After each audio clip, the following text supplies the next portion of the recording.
Hi అండి. అందరూ ఎలా ఉన్నారు? బాగున్నారండి. ఈరోజు నేను చికెన్ వండుదాం అనుకుంటున్నానండి. కొంచెం ఒంట్లో బాగాక నీరసంగా ఉంది. దాని మీద నేను లేట్ అయిపోయిందండి. వీడియో కూడా లేట్గా వండుతున్నాను వంట కూడా. మా వారు కూడా రావడం లేట్ అయిపోయింది. మా వాళ్ళు ఇద్దరికి ఏటి రాదండి.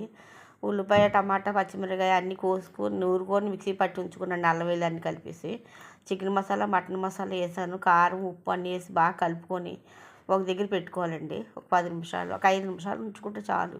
అలాగా డొక్కులో కొంచెం నూనె వేసానండి. చికెన్లోకి నూనె ఎక్కువ వేయక్కర్లేదండి. మటన్ అయితే నూనె ఎక్కువ వేసుకోవాలి. చికెన్లో కొంచెం నూనె వేసుకున్న చాలా ఎక్కువ అవుతుంది. నూనె అలా కనిపిస్తుంది. మన చికెన్లో ఎంత నూనె తక్కువ వేసుకుంటే అంత మంచిది, లేదంటే పైకి తేలుతుంది నూనె. బాగా కలుపుకోనండి 5 నిమిషాలు మూత పెట్టేసుకోవడమే. మూత పెట్టుకొని మామూలు చికెన్ అనుకున్నారా, గోంగూర చికెన్ వండుతున్నానండి. మన ఆంధ్రాలో స్పెషల్ గోంగూర అంటే. గోంగూర అయినా గుత్తొంకాయ కూర అయినా చాలా ఇష్టంగా తింటారు అందరూ. నేను చెప్పకముందే ఎవరు బాగా గమనించారో వాళ్ళు కామెంట్ బాక్స్లో కామెంట్ పెట్టండి ఏ చికెన్ వండుతున్నా అన్నది. లైక్ చేయండి, షేర్ చేయండి, కామెంట్ చేయండి.